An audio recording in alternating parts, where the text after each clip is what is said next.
All right, let's get right into it. This is one of those moments where everything changes seemingly overnight. A major war has just broken out in the Middle East, and Iran is right at the center of it. Things are moving incredibly fast, so we're going to break down exactly what is happening right now. So how did it all kick off? Well, it started this morning with reports of massive explosions lighting up the sky across Iran's capital, Tehran. You could see smoke billowing up from all over the city. It became pretty clear very quickly that this wasn't an accident. This was a coordinated, large-scale attack launched by the United States and Israel. And almost immediately, Iran's internet was cut and its entire airspace was completely shut down. Okay, to really wrap our heads around how we got here, and more importantly, where this is all going, we need to connect the dots. So here's how we're going to do it. We'll start with the first shots fired. Then we'll try to make sense of the official statements coming from the leaders. After that, we'll dig into what I think are the real reasons behind this conflict, see how it's already hitting neighbors like Turkey, and finally, we'll look at why this is a big deal for the entire world. Let's start at the very beginning. You know, the speed at which this all went down was just stunning. The first few hours were this incredibly chaotic and dramatic exchange of fire, and honestly, it revealed just how long both sides have been gearing up for this exact moment. So the U.S. and Israeli offensive, they're calling it Operation Great Wrath, is reportedly a multi-day operation. They're going after key government ministries and critical infrastructure. But Iran's response? It was almost instant. They came out and declared that every single American asset in the Middle East is now a legitimate target. Their words were, after these attacks, we have no more red lines. And at the same time, missiles were already in the air, heading towards Israel, forcing the entire city of Tel Aviv into bomb shelters. And listen, this wasn't just tough talk. Iran immediately made good on its promise. Soon after their declaration, smoke was seen rising from the Jufair region of Bahrain. That's home to a major U.S. Navy base. Then, Qatar shut down its airspace.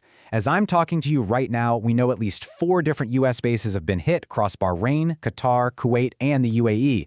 And there are even unconfirmed reports coming in that bases in Iraq and Saudi Arabia might have been targeted too. This war is already spilling over its borders. Of course, as the missiles were flying, the battle for the narrative began.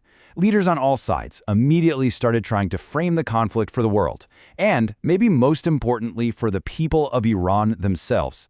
In a public address, Donald Trump framed this whole thing not as an invasion, but as a liberation. I mean, after running through a long list of grievances against the Iranian regime, from the '79 hostage crisis all the way to today, he spoke directly to the Iranian people. He basically encouraged them to seize control of their country once the military operation is over. And you know, that message of liberation was instantly echoed from a really surprising source, and it just shows you how complex the internal politics are here. Riza Pahlavi, who is the son of the last Shah of Iran, the one overthrown in the 1979 revolution, publicly thanked the U.S. from exile. He called this a decisive moment to, quote, take back and rebuild Iran. Now that might sound totally shocking, right? But you have to understand, it taps into this deep, deep well of anger inside the country. The context here is absolutely crucial. In the months leading up to this war, Iran was rocked by the biggest anti-regime protests in its history, and the government's response was just brutal. Reports suggest over 6,000 protesters were killed. So for some Iranians, the regime has become so unbearable that an attack from the outside is seen as the only possible way for things to change. But let's be honest, public statements almost never tell the whole story. To really get why this is happening now, we need to look past the headlines and at the deeper strategic moves that have been playing out for years. So, what was the final straw? It really comes down to this one number, 60%.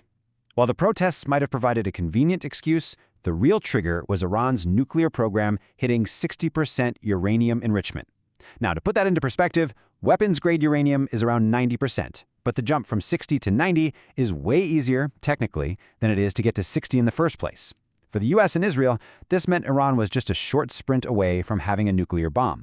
And for Israel, that crossed a fundamental red line. See, Israel operates under this long-standing security doctrine. It will not allow any hostile neighbor to get their hands on nuclear weapons. Period. They see it as an existential threat, and they have a history of acting on this belief. They launched preemptive strikes on Iraq's nuclear reactor back in 1981 and on a Syrian nuclear site in 2007. Iran was always going to be next on that list. Look, this conflict didn't just appear out of nowhere. You can draw a straight line from the bad blood born back in 1979 right to today. The really key moment, though, was in 2018, when the U.S. pulled out of the Iran nuclear deal. The sanctions that came after that pushed Iran to speed up its nuclear program, which then fueled the violent internal crackdown in 2025, and that basically set the stage for the attack we're seeing right now. But to understand Iran's side of this, you really have to look at this comparison. The regime in Tehran sees a nuclear program as its ultimate insurance policy. I mean, look at it from their perspective. Saddam Hussein in Iraq had no WMDs, and he was invaded and executed. Muammar Gaddafi in Libya gave up his nuclear program, and a few years later, he was overthrown and killed. But Kim Jong-un, he got the bomb, and North Korea is basically immune from a direct attack. For the leaders in Tehran, the lesson couldn't be clearer. A nuke is the only real guarantee that you'll survive. A conflict this big never stays contained, right? The shock waves are already spreading out, and for the countries right next door, the impact is immediate and huge. Let's just take a quick look at the incredibly tough spot Turkey is in right now. I mean, Turkey is in a crazy difficult position. For starters, it hosts a U.S. military base, which could technically become a target for Iranian retaliation. It's caught between a rock and a hard place. Its NATO alliance pulls it one way, but it shares this long, vital border with Iran. And then you've got the other crises just waiting to happen. A war in a neighboring country of 90 million people could spark a massive refugee crisis. And on top of that, Turkey is super vulnerable to any swings in global energy prices. And here's what that economic threat looks like in cold, hard numbers. Analysts are estimating that a long-term conflict could cost the Turkish economy an extra $11 billion a year, and that's just from higher energy prices. For a country that's already fighting major inflation, a shock of that size is absolutely devastating. It's a perfect example of how the economic pain of this war is going to spread. And that brings us to the last piece of this puzzle, why this conflict in the Middle East matters to every single one of us, no matter where we live in the world. The reason all comes down to geography, specifically this one narrow little stretch of water, the Strait of Hormuz. This is one of the most critical energy choke points on the entire planet.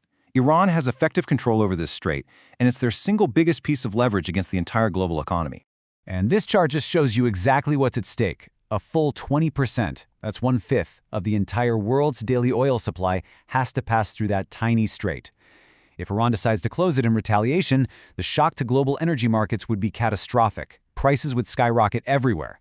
And that is how a regional war becomes a global crisis fast.